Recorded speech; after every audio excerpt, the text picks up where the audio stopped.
Le Cercle d'initiatives citoyennes pour le challenge et le changement en Afrique SICA, en collaboration avec l'Ordre des avocats du Togo, a organisé pour le compte de ces débats citoyens une rencontre dont le thème a porté sur le contenu et les réels contours de la nouvelle monnaie ECO au regard des dernières décisions d'Abidjan. Surpris le 21 décembre 2019 par l'annonce conjointe par les présidents français et ivoiriens Macron et Ouattara de la disparition du franc CFA et des conditions dans lesquelles la nouvelle monnaie ECO doit fonctionner. Mais les éléments qui ont accompagné la description de ces conditions nous paraissaient flous. Nous avons cherché à savoir si c'était juste un changement de dénomination ou alors une réelle monnaie africaine.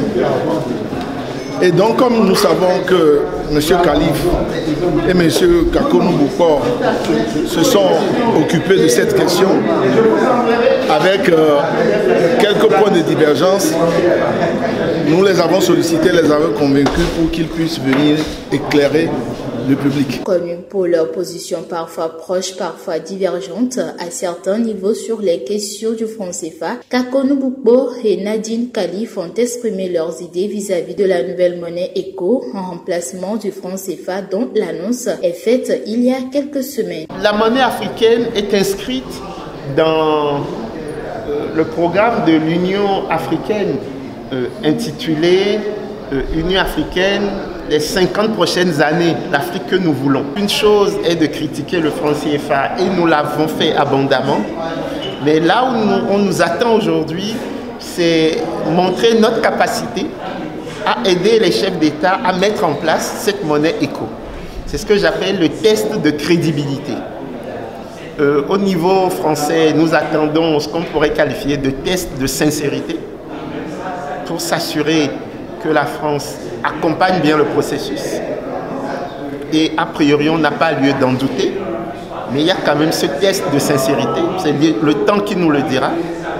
Mais au niveau de la recherche africaine, au niveau des dirigeants africains, au niveau des sociétés civiles africaines, c'est le test de crédibilité. Il faut qu'on montre qu'on est capable d'instaurer une monnaie et qu'on est surtout capable de bien la gérer.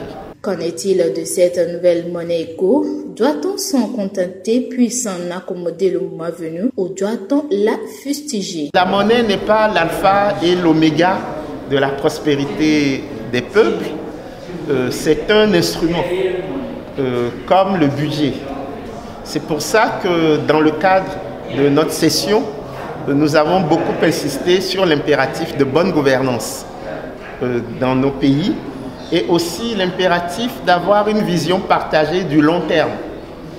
Et c'est pour ça que nous avons décidé du 28 au 30 avril prochain d'organiser les états généraux de l'ECO qui ont fait un colloque dont le titre est « Quelle monnaie pour quel développement en Afrique de l'Ouest ?»